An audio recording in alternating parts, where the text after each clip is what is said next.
Good evening and welcome to Gravitas. I'm Palki Sharma Upadhyay. Let's get started.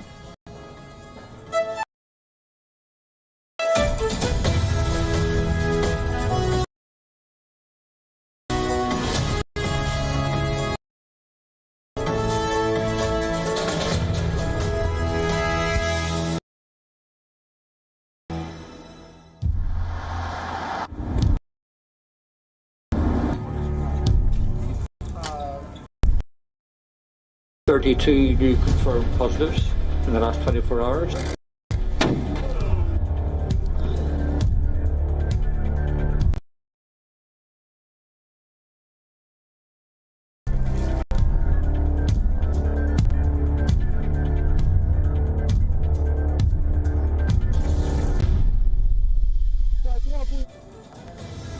Two days to go for the Winter Games in China. This is the top headline. It has breached the Olympic bubble, or what China calls.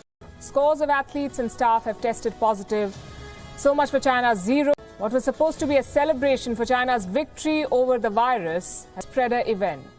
If you survive the virus, you'll fall prey to the spy. Risk for snooping. So warnings are being issued to travelers from their respective. Has come from the FBI. China can read your messages, track your phone calls, hack your data. Do not personal phone to Beijing. This is the pits. And we're not even talking about the genocide yet. The Beijing Games, aka the Genocide Games, are turning out to be a blot on the Olympic spirit. But this is China, so the world is not complaining, barring the odd diplomatic boycott or strong statement, so-called strong statement. The International Olympic Committee is in fact praising China. What gives? We'll bring you the full story on Gravitas tonight. Also on the show, Russian President Vladimir Putin breaks his silence on the Ukraine conflict, only to blame the West for this standoff. Putin says the NATO has played him. Pakistan is left red-faced as its ambassador designate to the United States is reportedly blocked by Washington, D.C. A U.S. lawmaker calls this Pakistani diplomat a bona fide terrorist sympathizer. A PLA commander involved in the Galwan clash has become a national hero in China. He was recently spotted relaying the Olympic torch in Beijing. We'll tell you all about it. Also, a woman from London has been gang raped in the metaverse. She says 3 to 4 users with male voices gang raped her avatar and took photos. We'll discuss this. We begin as always with Gravitas Global Headlines. A recently discovered variant of the highly contagious Omicron coronavirus strain has been detected in 57 countries, says the World Health Organization. The UN Health Agency warns that this subvariant now accounts for more than half of all sequenced Omicron cases.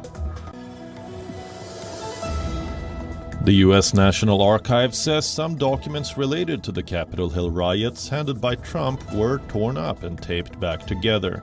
Former senior Trump advisor Jason Miller tells WION no sensitive documents related to the Capitol Hill riots were torn up. At least 6 people have been killed in a failed attempt to overthrow Guinea-Bissau's president, Umaro Sissoco Embalo. The president had earlier announced that the situation was under control after gunfire rang out for more than 5 hours near a compound where he was holding a cabinet meeting. Turkish warplanes hit Kurdish militant targets, including training camps and shelters in Iraq and northern Syria, says the Turkish Defense Ministry. As part of an ongoing Turkish campaign against militants of the Kurdistan Workers' Party, or PKK, and its affiliates, regarded by Turkey as terrorist groups. The United States calls for an emergency UN Security Council meeting on North Korea. This after Pyongyang launched its most powerful missile since 2017 last weekend. The recent test was North Korea's 7th this month and the most ever carried out by a country in a calendar month. Volcano-devastated Tonga goes into lockdown after several cases of COVID were recorded in the capital city. The South Pacific nation had previously managed to stay virus-free. Tesla will recall nearly 54,000 vehicles with the company's full self-driving software that may allow some models to conduct rolling stops, posing a safety risk. Documents posted by US safety regulators say that Tesla will disable the feature with an over-the-internet software update. Greenland's immense ice sheet has lost enough ice in 20 years to submerge the entire United States in half a meter of water, shows alarming data released by Danish researchers. NASA says that melting ice from Greenland is now the main factor in the rise in Earth's oceans. India's Olympic champion Neeraj Chopra has been nominated for the prestigious Laureus World Breakthrough of the Year award. The javelin ace is nominated alongside the likes of tennis stars Emma Raducanu and Daniil Medvedev.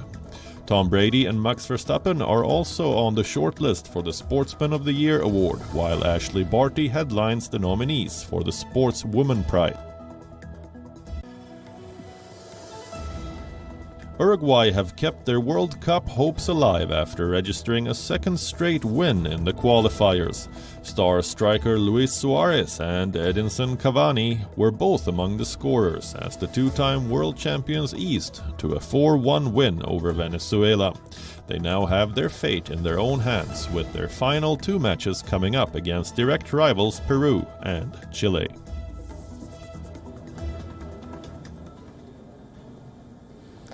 We are 2 days away from the Beijing Winter Olympics, better known as the Genocide Games. Normally, we're excited about the Olympics. It's all about pride, perseverance and prestige. Not this time, though. In Beijing, it's all about pandemic, snooping and genocide. It's a PR nightmare for China. They wanted these games to be a grand advertisement. Instead, it's becoming a grand disaster. Empty stadiums, no foreign visitors, declining viewership and a so-called pandemic bubble. That last one is the biggest disaster. Usually games villages are lively and colorful. You see athletes hanging around, you see journalists busy clicking pictures, but this is what Beijing's games village looks like. More medics than athletes, more temperature scanners than cameras. I'm not saying it's a bad idea, I'm saying it's a failed idea. Beijing's closed-loop system is turning into a Wuhan virus hotspot. Let me show you the numbers.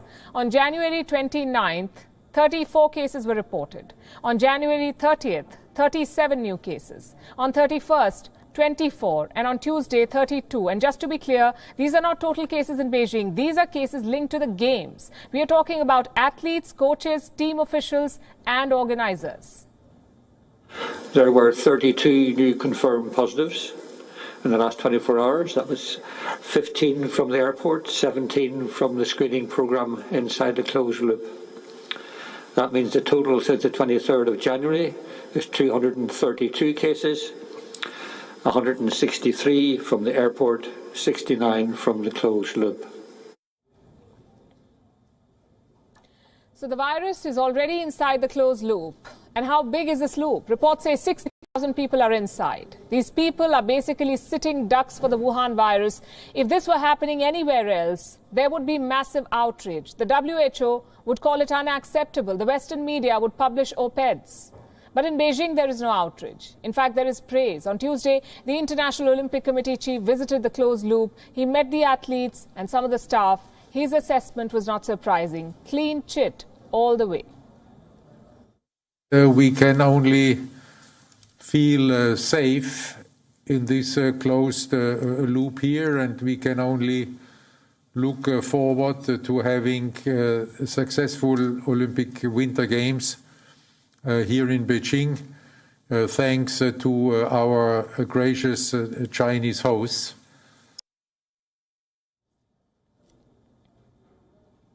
Thomas Bach may feel safe, but the athletes do not share that feeling. Just think about their routine, shut away from the outside world, nasal swabs every day, coaches and fellow competitors testing positive. It cannot be easy, even for professionals. Listen to this American athlete describe life inside Beijing's closed loop. You're like just so stressed about, making sure you're as safe as you can be, yet at the same time, there's no way to be 100% safe. There's been a lot of athletes that are testing positive right now. And it's scary because you put in 4 years since the last games. You know, Johnny put in 24 years to get here. And if the Wuhan virus does not get you, Chinese spies will. This was always going to happen. 3,000 foreign athletes gathering in one city. China simply couldn't resist the urge to snoop. So how are athletes responding? America's Federal Bureau of Investigation, FBI, has a suggestion. Do not take your personal phone to Beijing. Instead, take a burner phone, sort of like a use and throw mobile. Several countries are doing this. 7 national Olympic committees have asked their athletes to take burners. Put together, around 1,000 athletes and coaches are carrying burners. Let that sink in. 1,000 athletes with burner phones. When was the last time you heard something like this? We had an Olympics last year in Tokyo. Nobody brought a burner phone. Nobody was scared about being snooped on. So what's different in Beijing? Simply put, the regime. Every foreign athlete in Beijing must download a health app. It's called My 2022. Experts say it's a hacker's dream. Officially, the purpose of the app is to track the athlete's health. Unofficially, the idea is to keep tabs. What are you texting? Who are you texting? Your emails, photographs, everything. The app also has a dormant censoring system. Guess which words have been blacklisted? CCP evil, Xi Jinping, the Holy Quran, Dalai Lama. In total, around 2,400 Chinese phrases have been blacklisted. Right now, this feature has been turned off, but Beijing can switch it on any time it wants. This is what China is doing to its guests. And the Olympic chief is calling the same China gracious hosts. Fortunately, not everyone is a Chinese stooge. Japan, for instance, is starting a rare crusade. Their parliament has passed a resolution against China. It talks about human rights. The detention camps in Xinjiang, the crackdowns in Hong Kong and Tibet. Japan's parliament has condemned all of it. And this is almost unprecedented for Tokyo. Their campaign was always half-hearted. Why? Because they wanted to keep trading with China. But the new prime minister in Tokyo is more vocal. He wants his country to pick sides, China or the alliance of democracies. And this resolution makes that choice very clear. China, of course, is livid. They're calling the resolution a severe provocation. Well, that's the whole point. The resolution is supposed to provoke China. I would say more countries need to step up and do the same, condemn China and their Winter Olympics, because these games are an insult to the Olympic spirit. First, the genocide in Xinjiang was ignored. Now the snooping on athletes is being ignored. Every Olympics is remembered for sporting excellence. This one will be remembered differently. The Beijing Winter Olympics will forever be called the Genocide Games. Winter Games are also being played some thousands of miles away from Beijing in Ukraine. Here the game involves weapons, and instead of athletes there are troops. The rules are fairly simple. The side that blinks first loses. On one side you have Russia. Its military is stationed right outside Ukraine. There are troops, there are tanks, even blood banks. On the other hand, you have the West, the United States, NATO, and of course Ukraine. They're ready with their sanctions. The two sides have kicked off a crisis. Both accuse each other of expansion, of sounding the war bugle. Both want the other side to wave the white flag first. The West says it won't press sanctions if Russia de-escalates. Russia says it will de-escalate if the West agrees to its demands. The same story is playing on loop every passing day, but in a first, a message has come from the Russian team captain. We should find a way to ensure security of all participants of this process: Ukraine, European countries, Russia. It is possible to do only through a serious, thoughtful attitude to documents proposed by us.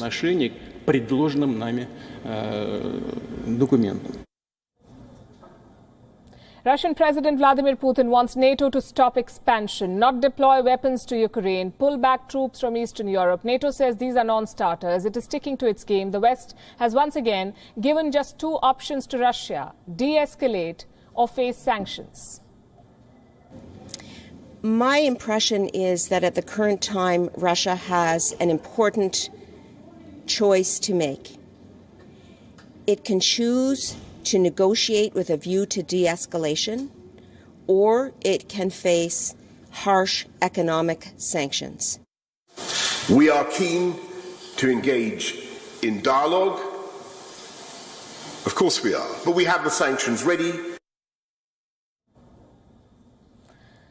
There is a clear stalemate, and neither side wants to be seen as the weaker side. So Russia is playing war games in Belarus. It has set up a field camp and is training with the Belarusian military. On the other front, the US is deploying 3,000 troops to Eastern Europe. As Western leaders continue holding meetings, the latest one was between British Prime Minister Boris Johnson and Ukraine's President Volodymyr Zelensky. They met in Kiev. Johnson addressed the press soon after. He once again highlighted that the West is ready with its sanctions. As for Zelensky, here's what he said. We are grown boys. We must do something that can deoccupy our territories, something that protects our state in one way or another.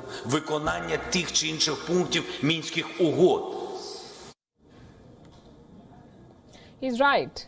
These are grown boys. They could have played their geopolitical game better and not allowed it to turn into a war game. Instead, the two sides are fighting it out on every possible platform. The latest showdown was on the floor of the United Nations. Take a look at this. Our messages have been clear and consistent. We seek the path of peace. We seek the path of dialogue. We do not want confrontation, but we will be decisive, swift, and united should Russia further invade Ukraine.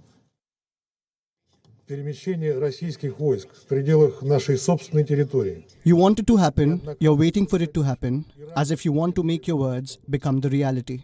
И не вызывавшие никакой истерики. Where does all of this leave the people of Ukraine? They have been caught in the middle as the two sides try to kick into each other's goals. Those at the front line are living in bomb shelters. All they want is peace, they say. We want peace already so that the children can finally go to school, so that we can go outside, so that the people can stop being afraid. But peace won't help either NATO or Russia score a political goal. The only way they win is if the other side backs down. So here's where the game stands at the moment. Both the West and Russia are trying to paint each other as the bad guy. Both sides are trying to use every possible pressure tactic, and neither is ready to blink yet. Now, when you say your reputation precedes you, this is what they mean. A good reputation can create opportunities. A bad one will dog you for a lifetime. A Pakistani diplomat has realized this the hard way. His name is Masood Khan, Pakistan's ambassador designate to the United States. He was nominated to the post in November 2021. It's been 3 months, and Masood Khan is yet to take up that role. And this is a bit unusual. The US State Department never takes this long. It usually processes diplomatic appointments within 4 to 6 weeks. But this time they're taking inordinately long. What do you think is happening here? Reports say Masood Khan's appointment has been blocked by Washington, D.C., and that he has apparently been banned from taking office. We cannot confirm this, but I have a letter with me tonight. It's from U.S. Congressman Scott Perry, a Republican representative from Pennsylvania, also the chairman of the House Freedom Caucus, the most conservative group among House Republicans. On the 27th of January, this lawmaker wrote to U.S. President Joe Biden asking him to block the appointment of Masood Khan. He called him a jihadi and a bona fide terrorist sympathizer, someone who's working to undermine American interests and also the security of American allies like India. I'm going to quote from that letter. This is what it says. Imran Khan's nomination of a bona fide terrorist sympathizer working to undermine our interests in the region, as well as the security of our Indian allies, can only be described as a breathtaking lack of judgment at best and a demonstration of Islamabad's unmitigated contempt for the United States at worst. I urge you to reject any diplomatic credentials presented to you by Masood Khan and reject any effort by the government of Pakistan to install this jihadist as Pakistan's ambassador to the United States. It's a scathing rebuke and possibly the reason behind the diplomat being cancelled. But is there merit to these claims, the charges against Masood Khan? Let me tell you about this man. 70 years old, an ethnic Pashtun, born in Pakistan-occupied Kashmir. He joined Pakistan's foreign service in 1980. He has served in various positions both at home and abroad. He was Pakistan's permanent representative at the UN. also their ambassador to China. Masood Khan was the president of Pakistan-occupied Kashmir from 2016 to 2021. So he's a career diplomat. But he's also a dangerous radical. He has a long history of working with Islamists the world over. I'll give you some examples tonight. In June 2017, when the US State Department designated Hizbul Mujahideen as a terrorist organization, this so-called diplomat Masood Khan expressed full support for Hizbul terrorists and questioned US sanctions on Sayyid Salahuddin. Then in July 2021, he issued a statement praising Burhan Wani, a terrorist who was slain by Indian security forces. Masood Khan called Wani a martyr. He said, and I'm quoting, Burhan Wani was a role model for the freedom fighters across the globe. The liberation of Kashmir and the defeat of India is the writing on the wall. Diplomat. It doesn't end there. This diplomat is also a vocal supporter of Jamaat-e-Islami, an Islamist movement whose killing squads helped Pakistan carry out acts of genocide against Bangladeshis in 1971. On several occasions, he has thanked this group for its activism on Kashmir. And these are not the only examples. Masood Khan is also a supporter of Afia Siddiqui, a convicted terrorist operative known as Lady Al-Qaeda. He has openly advocated for her release on several occasions. Masood Khan's name has also been linked to Turkey's IHH, Humanitarian Relief Foundation, an extremist organization in the guise of a charity group. It has often been accused of supplying arms to the Al-Qaeda. In 2019, Masood Khan was seen attending a conference with its board members. He is also linked to the U.S. Council of Muslim Organization, an umbrella group of America's top Islamist organizations. He supports the Indian American Muslim Council, a known anti-India extremist group based in the US. This man has links with almost every terror outfit, contacts with every extremist group, and Pakistan has named him as its ambassador to the United States. Why do you think he's been chosen? To win clout among American Islamists, to push Pakistan's anti-India agenda. His tenure will only empower radicals in the US and South Asia. You see, foreign ambassadors are rarely rejected by countries, but that doesn't mean they can't be rejected. Countries have every right to do so. That said, we do not know what the Biden administration is up to, whether it has only delayed this appointment or cancelled it altogether. Either way, this report should help them get a full measure of Masood Khan's history and terror links. Staying with the United States, this afternoon it took a very controversial decision. It decided to send a warship to help the UAE fight the Houthis. Why is this decision controversial? Because just last year, the US had decided to withdraw itself from the Yemen conflict. It had also deleted the Houthi movement from the list of terror groups. A year on, it's back fighting the Houthis on behalf of Arab nations. Here's a report on what the Biden administration is trying to do. I know folks are watching. February 2021, barely a month in office, the Biden administration took a very significant step. It delisted the Houthi movement as a terror group and withdrew support for the Saudi-led intervention in Yemen. We made very clear that we are going to be focused intently on a diplomatic solution, working through the UN-led process and channels to restore the long dormant peace talks. The US promised to work on a diplomatic solution. It vowed to change its approach on the war in Yemen. 1 year on, both promises have been broken. America is back to arming Arab nations against the Houthis. It's sending a warship to West Asia, along with state-of-the-art fighter jets. What for?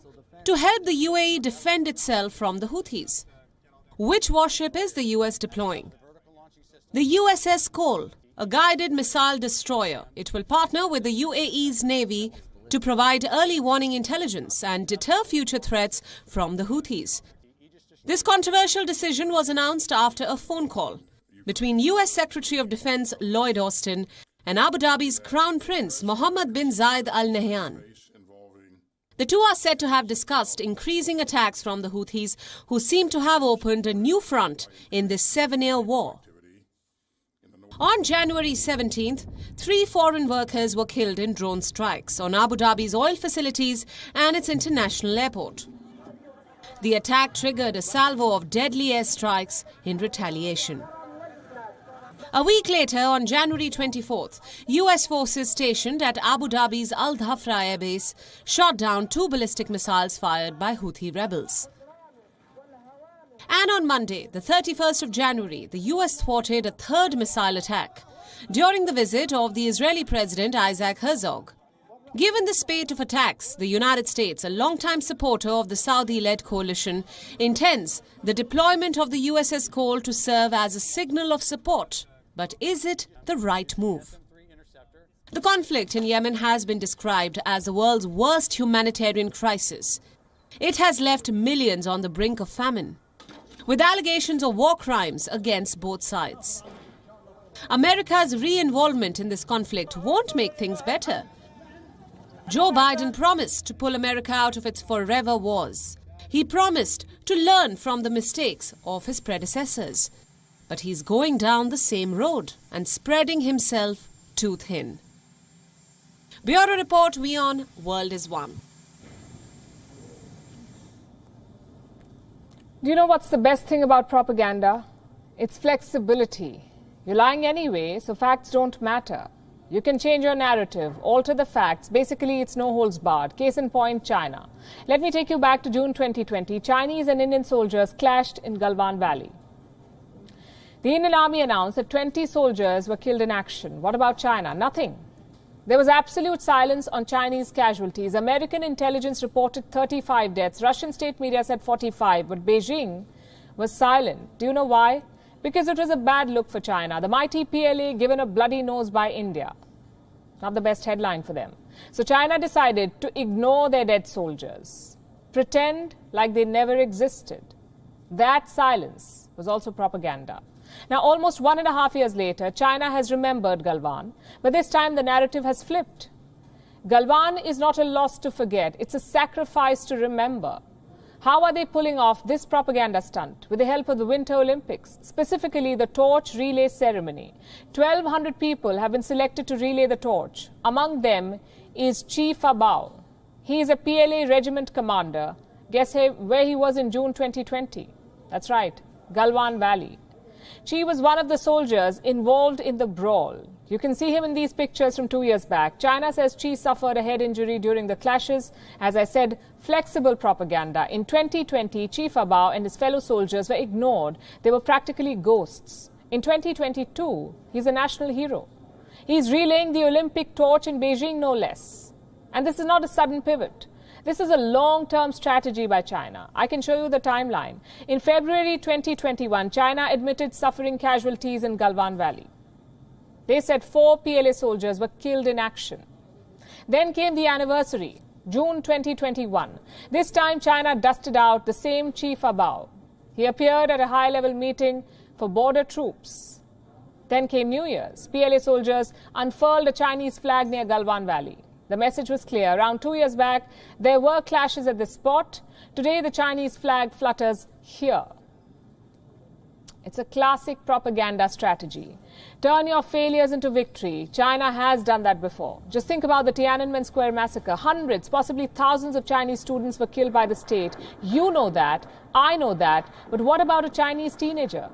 Textbooks in China rarely mention the massacre. When they do, the protesters are the villains. They're portrayed as extremists who threaten China. Now, Beijing is doing the same in Hong Kong. The annual Tiananmen Vigil has been banned. Textbooks have been censored. Memorials have been removed. The same thing has been done to the Japanese invasion and to the great famines under Mao Zedong, simply wiped out from history. China can do this because they control the media. Your schools, your newspapers, everything is controlled by the state. With that kind of power, you can easily alter facts. All you need is time. Galwan Valley is a perfect example of this strategy. It was downplayed in 2020, acknowledged in 2021, and now canonized in 2022. Who knows? Maybe it will make it to Chinese textbooks. Galwan will be rebranded as a successful Chinese conquest. It may not happen in this decade or the next. But China is notorious for playing the long game. What are online platforms notorious for? Giving a free run to misinformation. We have time and again spoken about the need for content moderation, not blocking free speech, but moderating content.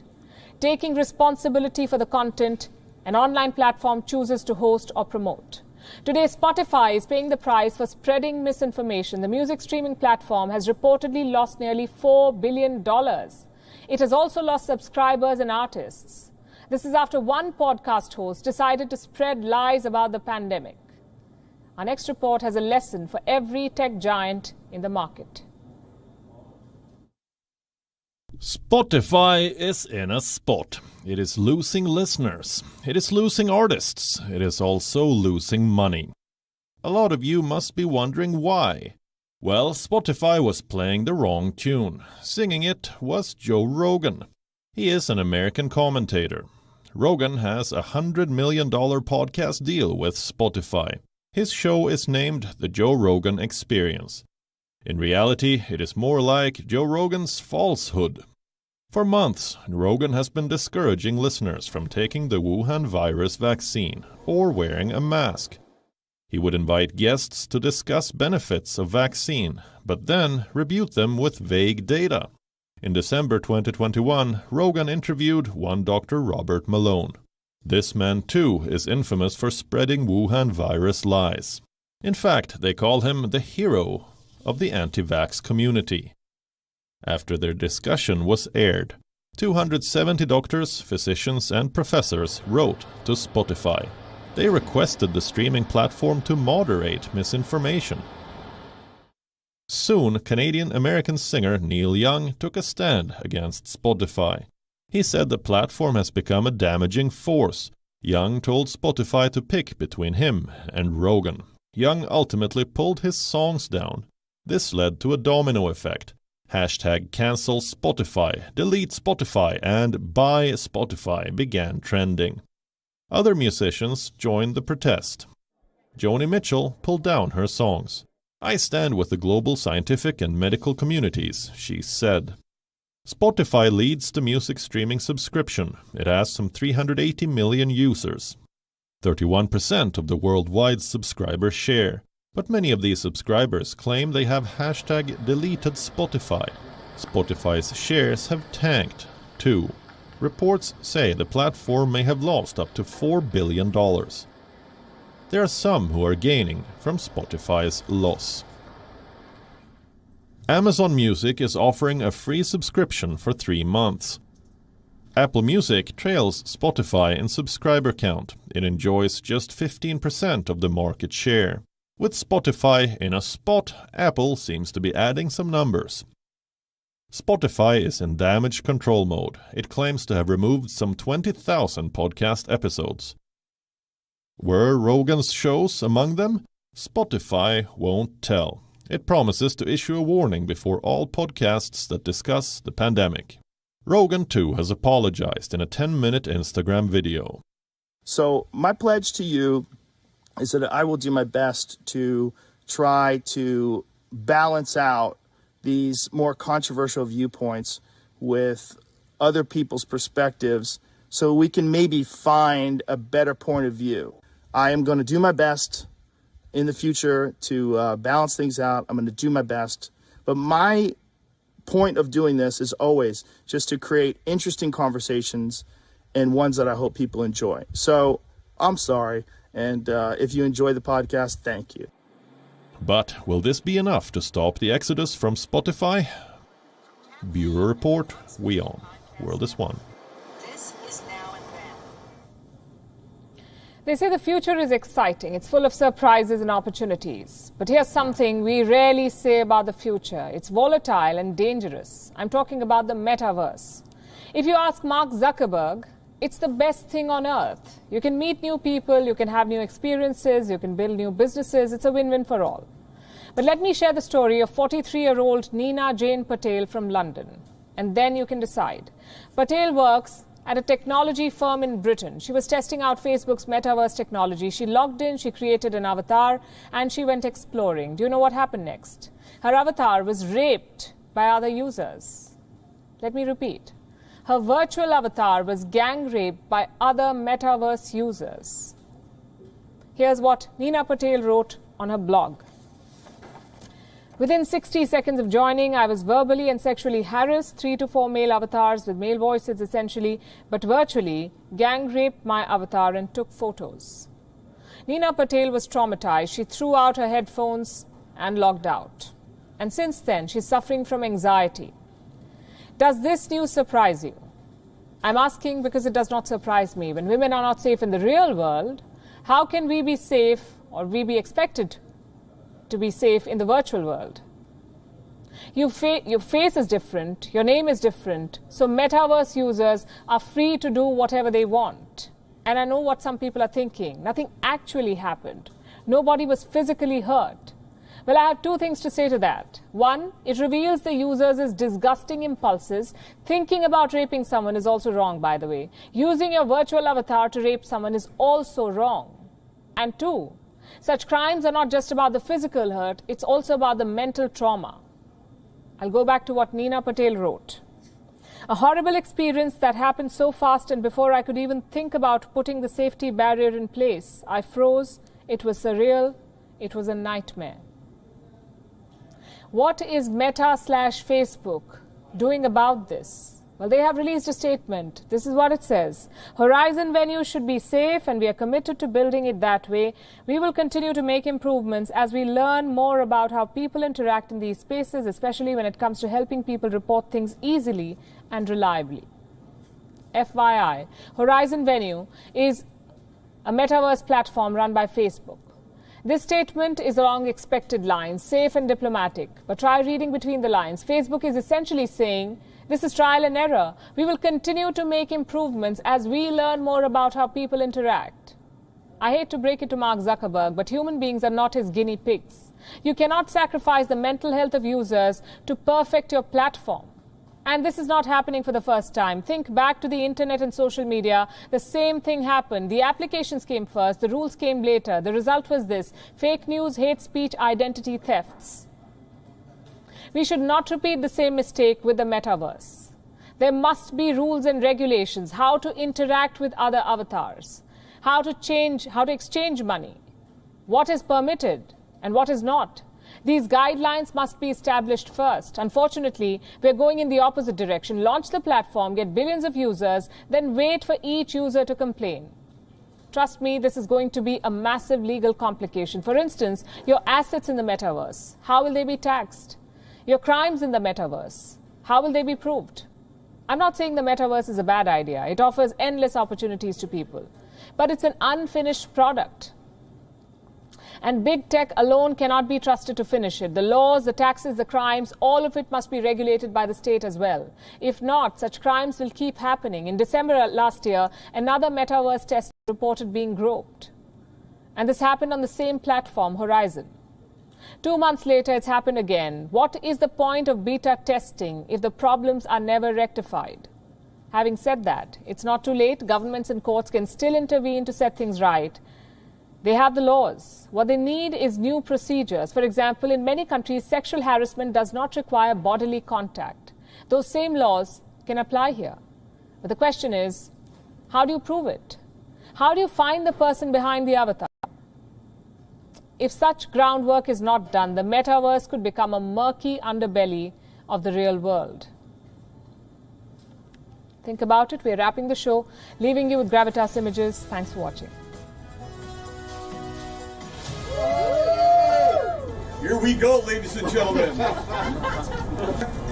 As we're nearing the 3-minute mark. Oh, a little mixing it up there, yeah. Now. And by the way, once again, if you didn't know, Chop Stop has 26 locations. It's Back up. Give it up for Reina Huang!